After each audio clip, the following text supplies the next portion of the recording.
Beautiful humans. We are going to take a look at the version 76 release notes and some updates that are coming. Some have started to roll out already, and they will be forth soon. And I'm also going to take a look at some of the better outfits or costumes available in the Visiting Outfitter that's coming on the 23rd of April. I'll probably just focus on the newer ones. I was going to do like a top X, but I am under the pump a little bit from a time point of view. I will give you some more details about that shortly. Welcome back to the SciShow, the number one ranked YouTube channel for loyal minions, traitorous fiends, friends and haters, and beautiful humans. If that's you, I appreciate you. Also, at the moment, number one ranked YouTube channel for people that are having surgery tomorrow. If that's you, I appreciate you. That is me. So I've actually had a flat out couple of weeks. I have been a little bit quiet, unfortunately, on here, so I do apologise for that. I had a few days in some full-on training workshops and had to spend some, went out for dinner with my team and that sort of thing. And then straight into, had to catch up today on all my work and in for a small surgery tomorrow. Nothing to worry about. But, if you don't see my war hits tomorrow, it means I'm dead. No, just tiny little maintenance sort of thing. So shouldn't be any issues, but hopefully I'm not feeling too poorly afterwards.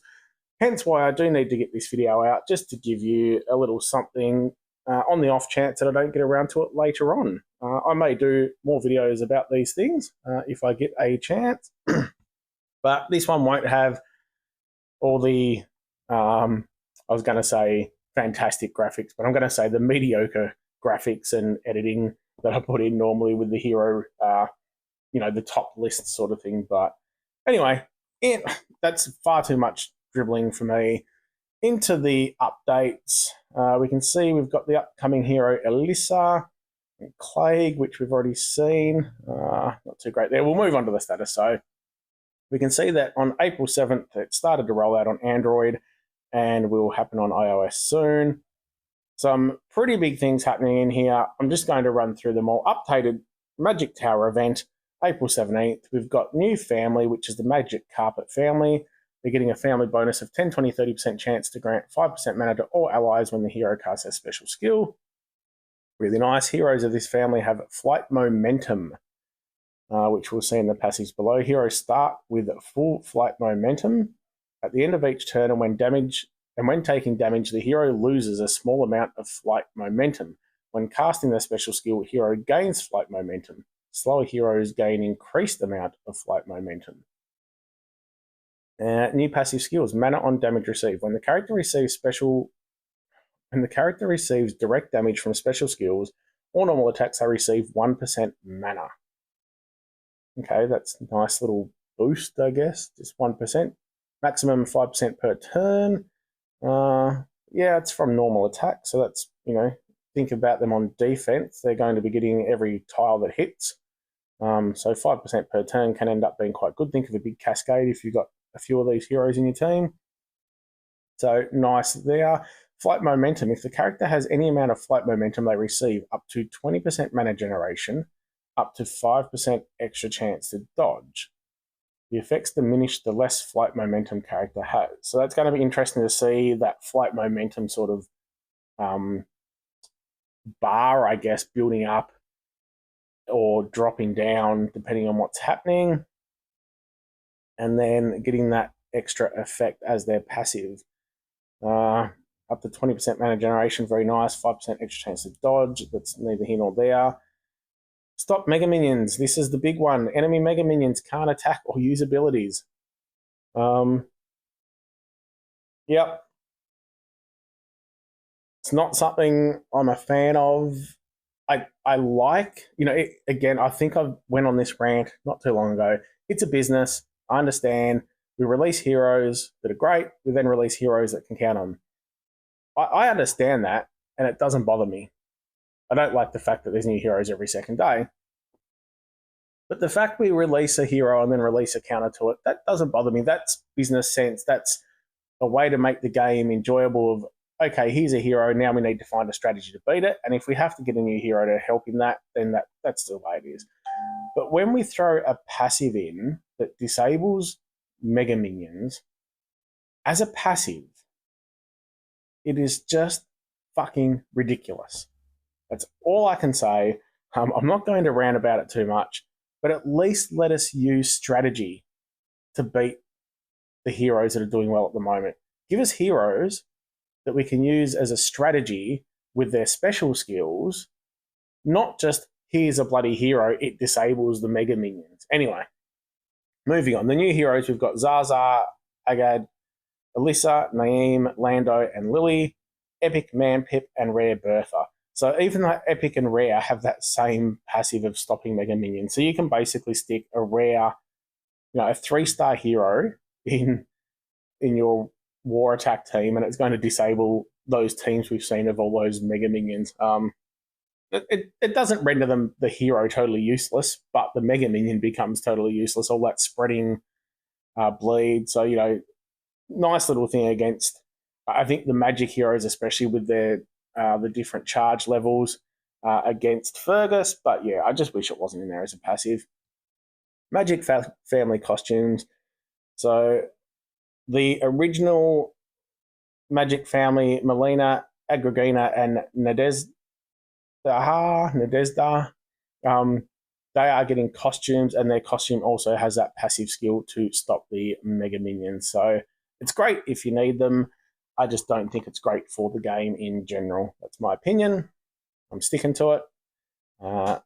If you don't want to hear it, gently press the subscribe button. No, then you'll start hearing it more. You know what I mean. New bosses in tower stages, only a normal. All of the magic carpet heroes mentioned above. All of the magic costumes mentioned above. When receiving, so this is a summon update, when receiving event legendary hero, 20% chance to receive 1 extra legendary, event legendary, so that's nice. Hopefully they don't drop the percentages overall. Summon chest, classic legendary heroes removed from the summon portal. So all nice little bonuses there to try to get us to spend some money and do some pulls. New Alliance War Rule is, I do apologise for the train whistle. If you heard it, if not, then ignore that I said that. New Alliance War Rule Skyfire, coming April 23rd, so that's not too far away. I know it was tested in beta not long ago, but she's already come straight in. I'm just going to read through some of their stuff here. Actually, maybe I won't. Our goal is to make sure the core game features like Alliance War stay fresh and dynamic, so we're once again reviewing the current rotation of war rules. Each rule should be distinct and provide an enjoyable challenge to players that requires thinking about a different approach. And no rule is guaranteed to be permanent. Dragons bring a whole new aspect to Alliance War, and this rule could replace one of the existing batch that isn't offering the desired balance of difficulty and fun. Yeah. I think that whole sentence is just basically saying we need dragons to be in the main game. We need people to spend time and or money in dragons. So let's put them into war. I think that would have been their plan all along. Again, it's just business sense. You wouldn't release a whole different game within the game if they were never going to cross over. So it could be a bit of fun. Again, I hope it doesn't cross over too much and sort of get to the point where it's just another reason why you're not doing as well compared to other people. But assist dragons are enabled for all teams in this Alliance War. Each dragon can be used once when attacking. Attacking assist dragons are more powerful than defending assist dragons. So that's interesting that the ones on your attack team are going to be stronger than the ones on the defense team. Attacking assist dragons gain 10% more spirit bonuses, 10% more damage, and 10% more healing each time you use them. Okay. Attacking assist dragons gain mana when shields of the respective element are matched. And defending assist dragons gain a small amount of mana each turn, and when heroes of the respective element are hit. So that tells me if you, and we've seen this in the tournament not too long ago, whatever colour your tank is, that's the colour you want your dragon to be, because your tank is generally taking more tiles than anyone else. So the other way to do that would be if you've got multiple colours on your defense. So say you've got 2 green wings, then that may be a reason to put in a green dragon on your defense team. as opposed to whatever color your tank may be. So that would be my two things. Either go with the one that your tank is, the same color, or if you've got multiple of a certain color, that could be worthwhile as well. Obviously, once your tank is dead, then you're not going to be getting any of your color, like any tiles into the tank. So therefore, that's where having two colors and matching your dragon to those colors may be a little bit more of an advantage, but it depends on when your tank dies. Now, it is an interesting thing because I know, like, if you put your dragon on defense, there's a few different ones. So there's the heal, there's the burn damage, like damage with a little bit of burn. Some of the heals have different secondary effects, I believe. So you could put a cleanse on there. That could be quite handy. But it could also work against you using heroes such as your Star Walker and Pepper Flame that do the damage upon removal of their ailment. So that's where you need to be very careful about choosing a dragon, because if you have one that does cleanse, that could cause those issues. A healing dragon is nice for a little heal. The damage dragons are good and they do a little bit of burn, but then you could bring heroes that are either immune to burn or actually gain health from burn, like the Untold Tales 2. So lots of choices there, lots of things to think about. I may do a video on the war before it comes out, just to the Skyfire, just to go through more thoughts. Moving on, there are a lot of updates here. Mimic family, so family bonus. All Mimic heroes receive Mimic Loot passive as a family bonus. Mimic Loot passive gives a chance for extra loot when completing map or quest level or defeating an enemy in horde levels of Monster Island. Chances and rewards increase with energy cost of the level. Mimic hero needs to be fully ascended and leveled up to benefit from the passive. Okay. And anything like that is nice, where you just have a chance of getting extra. I mean, it'd be nice if it sort of said, even if it was one in 1,000, so 0.001% chance or whatever of getting a really good item, that would be extra. Getting really good loot would be good, but it doesn't really give a lot of detail here. Experience Mimic hero with a variant for each element. Each variant has a different passive unique for each element. Experience Mimic passive gives an extra chance for trainer heroes or low rarity heroes. So again, nice little bonus there of just getting in extra heroes to help you level up your heroes. Hero League is back. League advantages and disadvantages. Heroes of featured families now receive league advantages that boost them in battles in addition to the stat increase. So they're taking 15% less damage from non-featured families, 30% increase for any healing received, and 25% extra chance to resist all status ailments, mana reductions, and buff dispels. I do apologise, this is a bit of a just me reading the screen video. It's not a great deal else I can do with it. Heroes of non-featured families receive disadvantages which hinder them in battle. So they're getting minus 10% or 10% less accuracy against heroes of featured families, 30% decrease for any healing received, and 15% mana generation down. So that's just going to make it a little more interesting of which heroes you take and giving those heroes an advantage in that particular event. Remove the difficulty bonus from scoring and various smaller improvements. Great.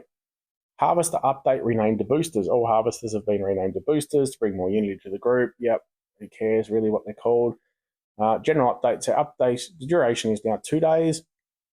No limit to usage during story map events. Well, that's interesting. Because if we look at the bottom one, we've got updated boosters of 300% increase to food from story map stages. So I believe the old ones were all 50% increases. And you couldn't use them during things like Atlantis Rising and when we have the different seasonal or the different season of the game little periods where you get boosted rewards and lower experience, lower energy required to complete those map stages. So it's now saying no limit to usage during story map events. Anyway, food booster, 300% increase to food from story map stages. Iron booster, 300% increase to iron from story map stages. Quartermaster's Booster. Increase the chance for specific Ascension items from story map stages. Adventurer's Kit, Strong Rope, Practice Sword, Rugged Clothes. They're not overly important depending on where you are in the game. Alchemist Booster. Increase the chance for specific crafting items from story map stages. Grimoire, Midnight Roots, Oracle. Yep. Again, nothing overly hard to get there. It can be useful at certain parts in the game. You do run out of some things. Recruit Booster, 300% increase to recruits from story stages. Storage Overflow. Recruits going over storage limit will be converted to Recruit Decrees, which is a new item. Similar to Food and Iron Crate, stores recruits in inventory. Fire Decrees that can be used by consuming them from the inventory. Yep, that's another cool little thing. You get some extra recruits. Omnia Booster, 150% increase to food, iron, all items. 150% to food and iron, 50% increase to all items from map stages, and 50% increase to recruits. Epic Troop Summon Update. This is a good one. Added a small chance to receive a daily featured legendary troop. So that's awesome. I have been telling anyone I know to save their epic troops. We used to always use them when the towers came out. They then updated it so that the tower troops were also available just as part of the normal daily one. And now we've also got a small chance, or will have soon, at the featured legendary troop. So that's awesome. Gives everyone a better chance to get those. Wanted chest cooldown changes. Hallelujah. So this is saying after it's forced. I haven't seen anything in here to say when the update will be forced, but it's usually like, 4 or 5 days after it starts happening, so it shouldn't be too long off. Monster and Hero Wanted chest skip cost now decreases with time. So cooldown will be changed from 23 hours to 12 hours. So that will make people play the game a little more. I myself haven't been farming as much for raid chest and monster chest since that cooldown was changed, because I used to go in and skip them when it became sort of efficient from a value point of view for me to skip them. I would skip them. I don't just skip them all the time. I generally skip the raid chest whenever I have 6 flags ready. I don't skip the monster chest all that often. But since that change, I've hardly been doing it, which means I go into the game less. So I think that's a good change for everyone. Quality of life, collect all button added for Time Saver VIP. This should have been a standard thing in the game 6 years ago. But we've added a resource bubble to the Stronghold and Dragonspire buildings to collect all resources, including iron, dragonstone, food, fish, and recruits. If either Stronghold or Dragonspire is under construction, selecting the building will show a button to collect all. But it's only with the Time Saver VIP. Slightly disappointing. I think that's just a quality of life thing that should be available for everyone. No one wants to spend their life sitting there clicking around the screen, picking up bloody items. Anyway, it's better than nothing. If you use the Time Saver VIP, that's fantastic. Auto level up selects a 1-star hero to complete the last level as needed. Okay. That's kind of good, because it has annoyed me slightly when I do the auto level up and then I have to then go and add 1 extra hero. It's like, just bloody add it for me. Improvements and fixes. Dragonspire item tooltip improvements. Items now list more information. Yep. Dragon Assist skill healing now affects insanity removal the same way special skills do. Direct heal assist skills remove 10 insanity. That's interesting for the upcoming war change. Might be something that'll be interesting to see if that ever comes into other war types. But anyway, improve visuals and animation. Roster scrolling improved. Scroll through more of your roster in a single swipe. Yeah, that's nice. It's always good to scroll through more. Performance optimizations for accounts with very large rosters. Nice. Fixes. Hero Coach preview now shows the correct passives, costume bonuses, and talents. That's good. I mean, everyone's aware of it now that was happening in the first one, but it's fixing it, so good. Titans can no longer receive ghost form through insanity. And the boss Karnov in Master Monk Trials no longer has the element shield that reflects dark element. Okay. So there we go. That's a lot of information to take in, a lot of things happening. Most of it, in my opinion, is pretty good, so it's very good to see. This video has already turned longer than I thought. So let's quickly jump into some of the costumes that I feel are going to be good during the Outfitter. So the Outfitter is coming on the 23rd of April. And I believe the best ones still haven't really changed from the first time. So I've got a list here of all the costumes that will be available when the outfitter arrives. So huge thank you to Lord Stanley 94 and Eliochi 33, as we can see, for providing the base data. Fantastic job. I am assuming all this is correct. If not, then blame Lord Stanley as well. No. These types of tools are really, really useful. So idiots like me don't have to go and do all the work ourselves just to make a video on it. So really do appreciate it. But again, if it's wrong, it's not my fault. I'm just going to scroll through them quickly. We've got all the season ones there that are probably, I mean, some of them are slightly useful. But again, we may already have the tunes, or it may be better off to wait for those. So they're probably not the most valuable ones. I will go through some of the better ones. I'm just going to scroll through this so you can see everyone that's coming out. Costume Athena, fantastic, has huge defense down and elemental defense down happening, so there's a good one. The Wonderland family are quite decent. They do get the extra passive with the mindless attack happening. Costume Finley, really good. Now, the costumes are a very personalized thing, I feel, because you may not have one of the best heroes to get the costume for, but you're going to pick the costume for the hero that you already have, that you're using the most, that you feel is best for your roster. So that's why I'm not going to go through them all or do some big exhaustive list, because it really comes down to which heroes you have, whether you have that hero fully leveled, and whether you use that hero. So Oberkun Costume 2, there's a lot of good costumes in here. Costume Perseus, which I'll mention later. But just giving you a look at the full list. I'm not sure. I'm not sure why that's lagging a bit there. I do apologise for that. But again, even if you have tier and you're still using it, depends on the level of your roster. Guardian Gazelle is fantastic, as we know. Lord Loki, fantastic, and I will mention him shortly. But we can see here the new ones. So it's anything above the second red line will be available in the next one. So I'll just scroll down so we're not sort of looking at anything below that.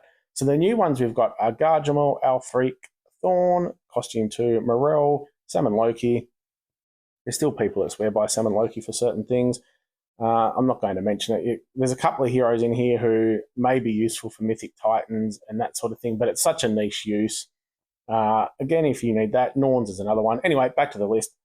Costume Ano, Calervo, Alina, Costume 2, Puss in Boots, Octros, Norns, Richard, and Ouda. So they're the new ones. Out of those new ones, I would say not Salmon Lucky. I had Loki on my mind. Costume Ano. So if you've got Ano already, she's very underrated here. A lot of people talk about Ariel. Ano is every bit as good. Doesn't give the mana, which is probably the main difference, but still a fantastic hero to put the costume on. And again, Norns, possibly for if you're just going for certain things on Mythic Titans and you don't have the right coloured team, you can use Norns to change the colour. And the big one, I think, from the new batch is Costume Alfreak. So Alfreak is possibly a touch outdated, but again, depending on your level, you could still be using her, especially in Rush Wars, and the costume makes her fantastic. It makes her immune to ailments, so it just gives her so much more usability. There's the list. I'll jump in and have a look at some of the better picks now in the game. Guardian Gazelle costume, fantastic. Removes all status effects from all allies except the caster. Removes even status effects that are otherwise undispellable or uncleansable. Recovers 48% health for all allies, so it's a really bloody good heal running at average speed. And all allies except the caster get the Dance of Spirits for 4 turns. That's 110% attack. Reduces all received damage by 30%. If the caster is defeated, the Dancer receives 130 damage, and their mana is reduced by 100%. So you don't want her to die when her skill is up. You can see I've only got mine. I don't have it limit broken. Still use her. But again, a lot of these costumes, they are going to have outdated stats, so I don't need to mention that every single time. But her skill is fantastic. The Dance is undispellable, so it can be used for a blocker to things like Bernadette, Guardian Gazelle will get turned into a painting, but no one else will. And it's also great for Titans, depending on which other heroes you have, with the plus 110% attack. So that's why Guardian Gazelle is one of the top picks last time. And if you didn't get the costume, if you picked her up in any of the Fated Summons or Soul Exchange events over the time and you don't have a costume, fantastic chance to get the costume. Moving on to another great costume available, which was also available last time, which is Lord Loki. So Lord Loki has one of the best talents in the game, as it will keep him relevant forever. So he has Shapeshifter's Deception, copies all dispellable buffs from the target, copies target's special skill, and uses it in addition to the caster's own special skill. If the target does not have a special skill or it can't be copied, the following special skill will be cast, which is Scoundrel Swing, dealing 265 to the damage to the target. That's nothing. But average speed, you can basically use him. So someone like a Fergus comes out, instantly you have a Fergus, so to speak. Yes, the stats are lower. It's not going to do quite as much in a lot of circumstances. Gives you the flexibility to copy a healer if you need, copy a damage dealer, copy a support. Just adds great flexibility to your roster. So if you didn't grab Lord Loki's costume last time and you have Lord Loki, I would highly suggest it's probably the most useful one out of all of them, in my opinion, because as I said, it just gives him so much sort of longevity in the game and gives you, it basically means you've got one of every hero out there that you're going against. So another great choice. Probably, as I said, I would say that's my top choice. We'll quickly look at costume Ariel, who is available. Great healer. And we can see there, again, outdated stats. I said I wasn't going to mention it, and here I am mentioning it. Boost health of all allies by 520. Boosted health can exceed max HP. We know that. All allies receive a moderate amount of mana over 4 turns. So that's a big thing with costume Ariel, giving you that extra mana. She has the cleanse. It's not priority. The heal is a little bit low because it's a 520 boost. The original copy has a percentage base, but you don't get the extra mana. You just get mana generation. So I personally love costume Ariel, still use. And yeah, that's all I'll say. If you've got Ariel, if you don't need Lord Loki, you don't need Guardian Gazelle, Ariel is another great choice. I will quickly jump into a few other very honourable mentions.